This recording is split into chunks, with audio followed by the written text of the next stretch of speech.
of Freedom Affairs, presentation of the Cepia Club. I'm Tim Krenz, the host, and we're coming to you today from the North Lake Center for the Arts in Amery. My guest today is LaMoine MacLaughlin, co-founder and executive director of the Arts Center and editor of the Clayton Hometown Gazette newspaper. We'll be talking today about the arts, publishing, and the Wisconsin idea. Tell me, LaMoine, briefly about the history of the Arts Center here in Amery and your background in starting such an enterprise.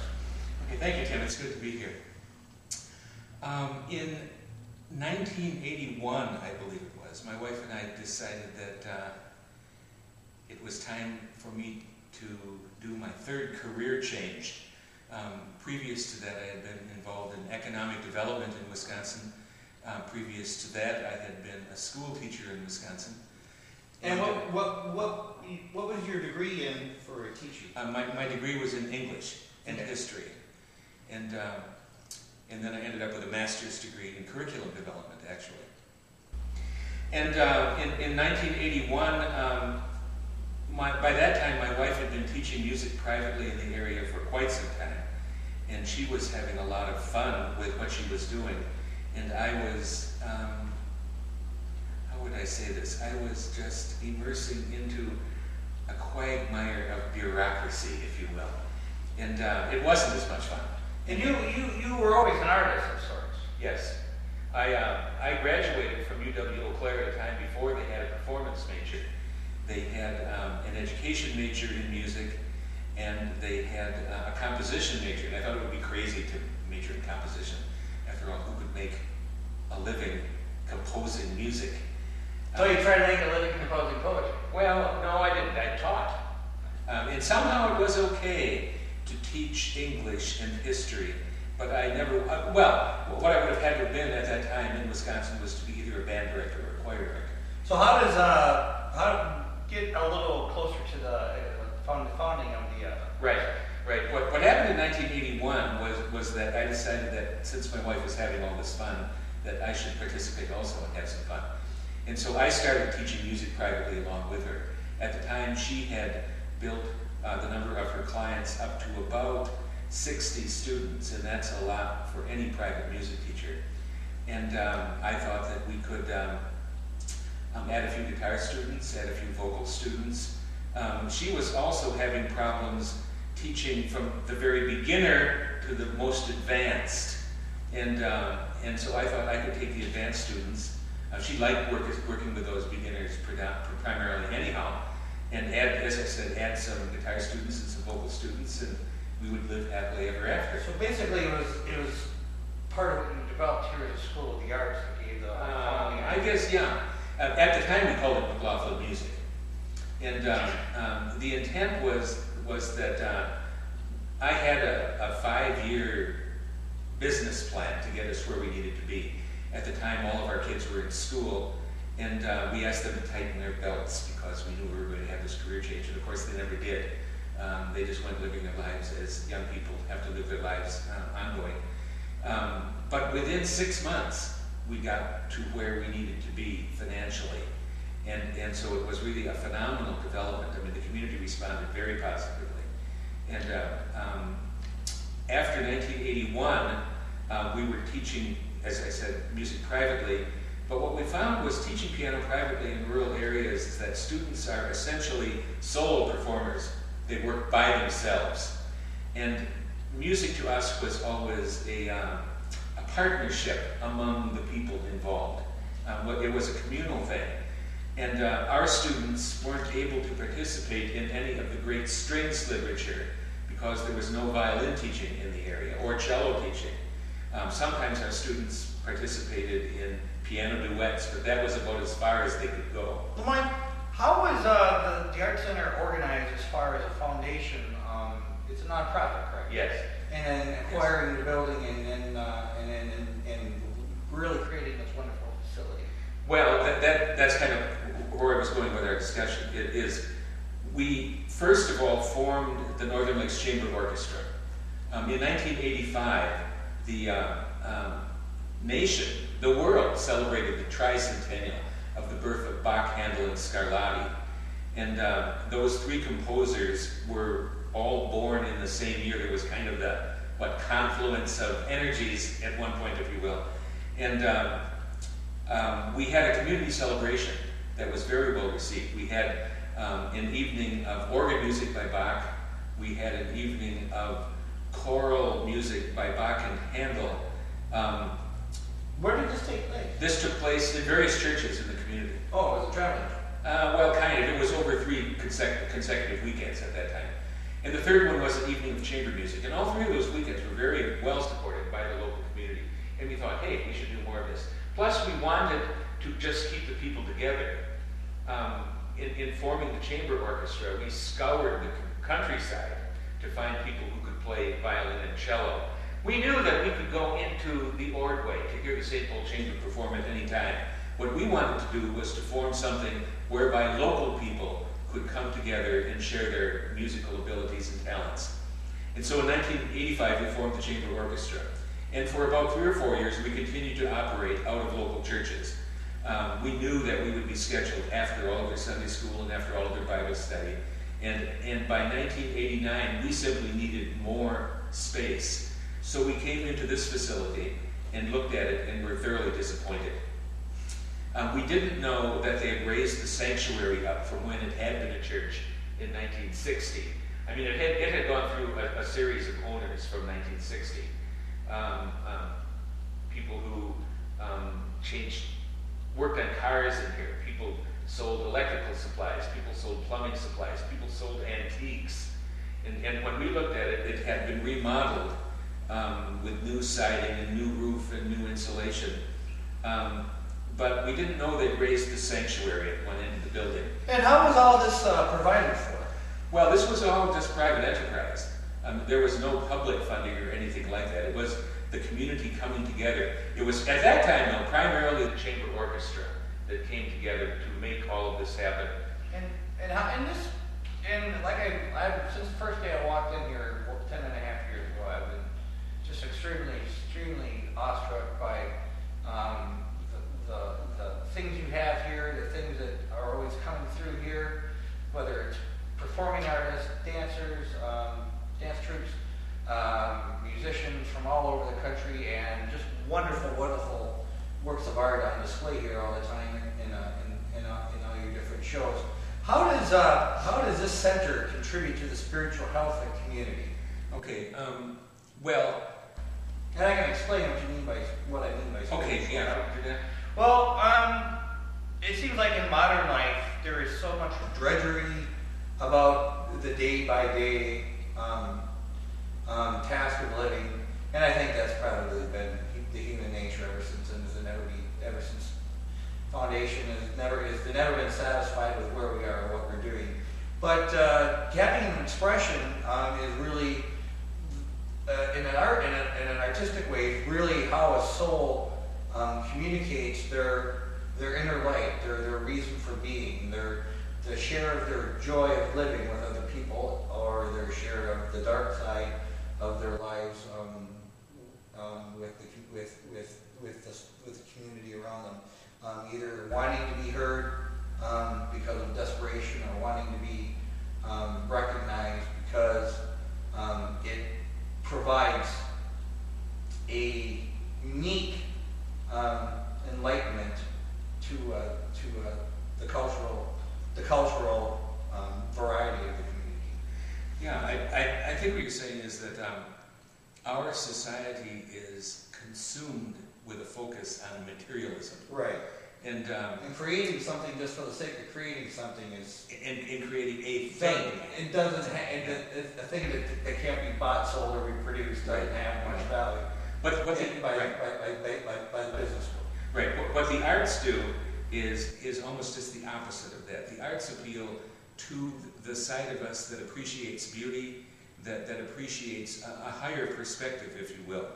And when we formed the center in 1989, although it was primarily at that time formed by musicians, we figured that it was going to be hard to continue this organization just supported by a little chamber orchestra in a community at that time of 2,700 people.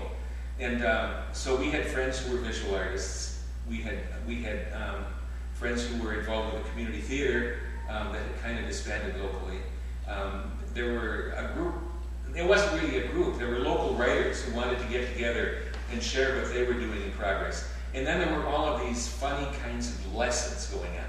Everything from music lessons to watercolor lessons to dance lessons to photography lessons. And all of that needed a home. And what we did is we brought all of that together here at Northern Lakes. And it's been a phenomenal success. And in bringing all these different talents and personalities together, the center really, from my experience, really does a lot to encourage the grassroots participation in the arts. People who would not ever have considered themselves artists seem to want to be part of either the audience, which is an important part of an expression is the audience, and to even taking up trying to write stories about family history and poetry and doing drawing and just for the sheer enjoyment of it. How does the grassroots participation in the arts really take off in Amery here because of the center? Okay, I think there's a set of values that our board of directors has reviewed and developed that we all participate in. Incidentally, the center, and to finish one of your previous questions, the center is governed by an 11-person board of directors that really governs the nonprofit corporation that is the basis of the organization for the center. But there's a set of values that we believe. Number one is that the arts represent our society's highest form of spiritual expression and cultural expression. It's trying to do your very best in whatever that might be. Secondly, that the arts are not just kind of a passive voyeuristic thing. It always bothers us when people just come somewhere and sit and watch what we're doing. They're actually not participating in the arts. We know as performers that the ones who are really having the fun are the musicians who are either sitting there or performing. And we want the audience to participate with us to the fullest extent that they can. And so we want them to be actively involved. And hence you've got a real unique arrangement with a theater sort of area in the realm. Right, and that's the purpose to this arena stage, is that the audience doesn't come here simply to sit there and watch. I mean, they're right there. They're looking over our shoulder as we're performing, and they're to the extent that they can, they're actively participating in what's happening on stage at the center. Now, even more than that, we would hope that at some point that they would get up out of one of those seats and try their hand at some artistic activity. Now, that isn't necessarily going to be music. We don't expect everybody to be musicians, but maybe they like to draw and paint. Maybe they like to write. Maybe they like to move and dance. Somewhere there is some activity that every individual can be involved in. And it is the process of doing it really is important, not the great sculptures and the great paintings that result from it. It's the act of doing it that helps the soul. Well, it's certainly part of it. I mean, I don't go so far as to say that the final product is not important, because it is. I mean, the great art. All right, but not everybody can be a Michael. Well, but they can be on that road. Yeah. And who knows how far along that road they will get. And another thing is you have a lot of mix of age and background. Yes, we do. And the chamber orchestra is still, I think, very reflective of that. I think our youngest member of the chamber orchestra is probably 10 years old, and the oldest member is approaching infinity. Wonder who that is. As part of your program through the center, you also edit and publish the Clayton Hometown Gazette. Yes. How does the Gazette encourage the sense of community in the area as far as a newspaper that comes out every 2 months? Okay, let me kind of describe how the Gazette developed. About 3 years ago, the Economic Development Corporation in Clayton decided that they wanted to do more to promote the business in the Clayton area. And Clayton, of course, is a very small community of about 450 residents. And so the Economic Development Corporation said, look, in order for us to get more business into the community, one element that would help bring more business in would be a local newspaper. And so the Economic Development Corporation started a newspaper in the Clayton area, and after about a year of producing the newspaper, they realized all they were doing was spending their time developing the newspaper. And so they sent a plea out in one of the issues, and they said, could someone help us produce this newspaper? And after I read that, I thought, well, you know, the Center for the Arts is a very active writers group, and I thought that it might be an organ for getting local writers' work published so local people could read it. I thought that it would be a good way to get the word about the arts out to local residents. And we live over in the Clayton area, so we you know, our heart is there. So what we did was to approach the Economic Development Corporation, and we saw what they really needed was more than help. They needed somebody to do it. And so we approached them with a concept, and they accepted. And for the last 2 years, we've been publishing the Hometown Gazette. And what it does, it focuses on the community of Clayton. In our next issue, we are going to be, it's the graduation issue, the May-June issue. And then it is printed in color. It is printed in color. It has more color than any local newspaper, except maybe the Frederick paper. And what we do for that graduation issue is in the middle of the paper, in the two central pages of the paper, is we publish in color all of the graduates in the Clayton graduating class. Now this year that's only 26, but it's more than 20. I think we had 22 last year. But the people of Clayton take a great deal of pride in that. We publish 2 pages of history every issue. And for the last several issues, we've been reprinting a history of Clayton by a man named Worthy Prentice. The main street in Clayton is Prentice Street, and it's named after Worthy Prentice, who was one of the founders of the community way back in the 1850s and 60s. And he wrote, I believe in about 1930, he wrote a little history of the community.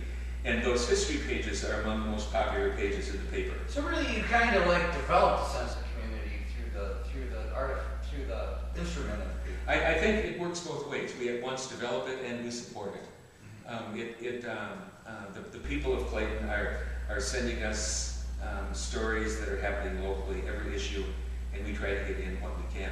Well, let's talk a little bit about the Wisconsin idea of fighting Bob with Follett, its origins, and about how Robert Gard had his influence on it, and who these people were, and where they went with this concept of Wisconsin idea. Okay, Robert Follett, of course, was governor of Wisconsin around the turn of the 19th into the 20th centuries. And I believe he served 2 terms as governor, and then was elected to the Senate. Now those were the days before direct election. To the U.S. Senate. And those were the days before direct election of senators. And while he was governor, he and the president of the university named Van Nuys developed an idea that became known as the Wisconsin idea. And we take so much of it now for granted in our time, but in its day it was revolutionary. And the basic concept went something like this, that all of the services of government and of the university in the state of Wisconsin belong to all of the people. Now, you know, we kind of think about that now and we say, you know, duh. But in those days, where communications weren't able to bring people together the way they do now, in most states, what that meant was that, well, in the case of Wisconsin, by way of example, if you wanted to avail yourself of the government of the state, you had to go to Madison. If you wanted to participate in the university, you had to enroll at UW-Madison. And if you lived around Madison, of course, that was fine. But if you lived in Superior, or Florence, or Marinette, or Amery, you know, that's a long way to travel. And so what happened prior to that time is that the people who lived further and further away from the seat of government would be able to avail themselves less and less of the governmental services. But the Wisconsin idea was that in all of those services belonging to the people, that meant that it was incumbent upon government to go out to where the people were. And so the university established itself throughout Wisconsin. And the extension. And the extension, yes. Now the extension came a little bit later. In a sense, you might even say that the extension grew out of the Wisconsin idea. But the point being to go out to where the people were, and to make sure that if anybody needed any governmental services, that they were right there. And that included the university, so that there were people like Thomas Dickinson at the university who went in the early years of the 20th century and established community theaters in Wisconsin. There was a man named Franz Rickaby and Elaine Stratman Thomas who went around the state with the old wire tape recorders, having people sing folk music that they had brought from European countries when they settled in Wisconsin. And then in 1946, well, even before that, let me say, John Stuart Curry, the regional artist and friend of Thomas Hart Benton, was employed by the university in 1936, not as an art teacher, but as an artist in residence. His duties did not really take on art teaching, and he was hired by the Department of Agriculture, incidentally. You know, what was an artist doing in the Department of Agriculture? The idea was that Wisconsin farms were more than simply economic units, that they were social units that needed to deal with people in a very holistic manner. So Curry took it upon himself to travel around Wisconsin and develop the artistic talents and abilities of local farmmen and women. What we see in the show currently up here is a result of that. Exactly. These are all paintings and drawings by Wisconsin artists under the tutelage of Curry in the 1940s. Curry died in 1946, and it was also in that year that Robert Gard was hired in Wisconsin. Yeah, and I know that Robert Gard has been important to your work here, and you actually have a gallery of his accomplishments. Yes. Robert Gard room downstairs. Robert Gard came to the university in 1946 and worked there until about 1972. I think he died in 1992. His real mission when he was hired was to work in community theater. And he was a pioneer in Wisconsin Public Television. He was the one who formed the Wisconsin Regional Writers Program. At that time it was called the Rural Writers Program. And to work with theater and writing predominantly. But what he did was travel around Wisconsin as part of the Wisconsin idea and develop art centers like ours here. He developed 5 pilot projects, if you will, and from that came the concept that we ended up developing in 1989. I can't speak too highly of the work that Robert Gard really seeded in Wisconsin. When I was, and he was an author as well. He was an author as well. He wrote about 40 books about Wisconsin. When I grew up in the 1950s and 60s, it seemed like every other program on Wisconsin Public Radio was a production of Wisconsin Idea Theater, Robert Gard Director. And I was really excited to... So he kind of brought Wisconsin Idea to life in a certain sense. Well, he certainly kept the torch going from La Follette and Van Hise in the beginning of the 20th century. He carried it through to the end of the 20th century. In Gard's book, Grassroots Theater, there was just some fascinating stories from his experience about traveling around and helping communities. I'm sure you remember the one story about how he went to this town meeting and he had some time scheduled toward the end to do a presentation on his mission in Wisconsin. But there had been a political argument of some magnitude at the community meeting at one point, and it got pretty heated. And then when Gard's turn came up to speak at this meeting, he helped them organize a dramatic reproduction of the meeting that had just taken place. With people on opposite sides from where they had been originally. That was a brilliant sort of community understanding and knowing exactly where our perspectives differ from other people. Like trying to stand in your shoes as best we can. What are some other books of Robert Gard that were pretty important? Well, Grassroots Theater, as you mentioned, is probably my favorite one. But his work falls into kind of several categories. One of the other categories was that he also recorded the stories of local people. He has stories from different parts of Wisconsin that were kind of the folk tales, if you will, that developed out of the state. And he's got a series of books that relate to those stories. He's got a series of books that our theater plays themselves. I mean, he's got, in the Robert E. Gard archives down in Madison, there are reproduction or copies of the plays that he did as part of the Wisconsin Idea Theater on Wisconsin Public Radio. We've performed a couple of those plays here at the center. They still work in our own time. Let's talk a little bit about your own. I mean, I consider you a very accomplished and excellent poet. You recently had a class here teaching poetry to just community individuals. Yeah, as we mentioned earlier, I mean, my earliest training and background was in writing, and we've got a very active writers group here at the center, a very interesting writers group, I think.